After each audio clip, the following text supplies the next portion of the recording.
Christopher Columbus. Let's listen to a video from xoax.net about Christopher Columbus. Listen carefully and then do the task at the end of the video. Enjoy!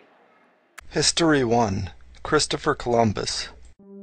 Christopher Columbus was born in Genoa on October 31st, 1451. At that time, the people of Europe only knew about the continents of Europe, Asia, and Africa. Columbus spent much of his life sailing. He also read astronomy, geography, and history. He was inspired by the writings of Marco Polo and his tales of adventure in the East. From the lands in the East came spices which were greatly desired in Europe and difficult to obtain. Such spices were expensive in Europe, so an easier trade route to the East would have immense value.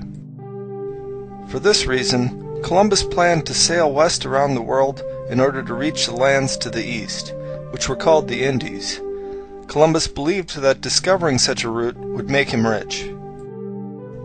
There were differing opinions on the size of the earth and the distance of such a voyage. Columbus believed that the world was small and that the journey to the Indies was possible. He approached the leaders of several nations to get funding for his voyage west and was repeatedly denied. Advisors told their leaders that the journey was too long and that the earth was much larger than what Columbus thought. Columbus approached the king and queen of Spain repeatedly.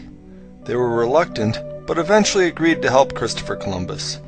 They hoped that he could find new lands and convert the inhabitants to the Catholic religion. So, on August 3rd, 1492, Christopher Columbus set out on his westward journey from Palos, Spain. He sailed with a crew of roughly 100 men in 3 small ships, the Nina, the Pinta, and the Santa Maria.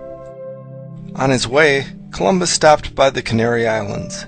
There he had his ship repaired and restocked with provisions. On September 6, 1492, he left the Canary Islands and sailed west out into the unknown. As they sailed further and further out, the darkness and emptiness overtook his crew, and they grew ever more afraid. They wanted desperately to turn back. Christopher Columbus remained resolute and unafraid, and he did his best to comfort his men as they sailed day after day into nothingness.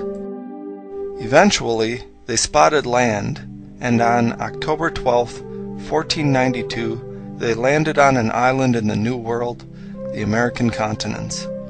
There, Columbus met a group of natives who lived on the island. Since Columbus believed that he had landed in the Indies, he called the people there Indians.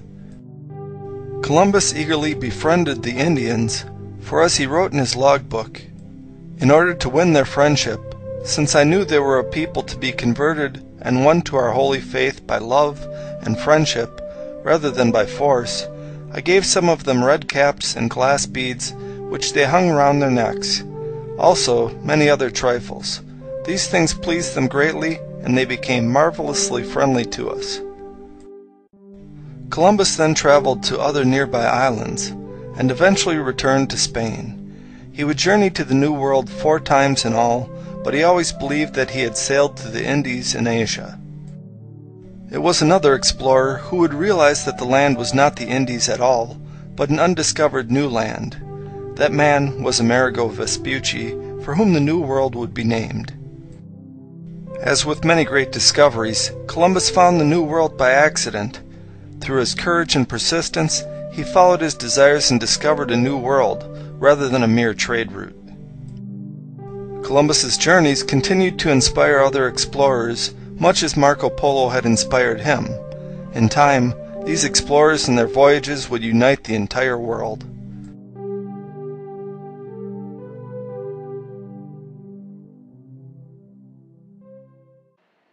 You have learned the discovery of America from our European point of view. Write a short essay about this fact from the point of view of the people who lived there before Christopher Columbus arrived.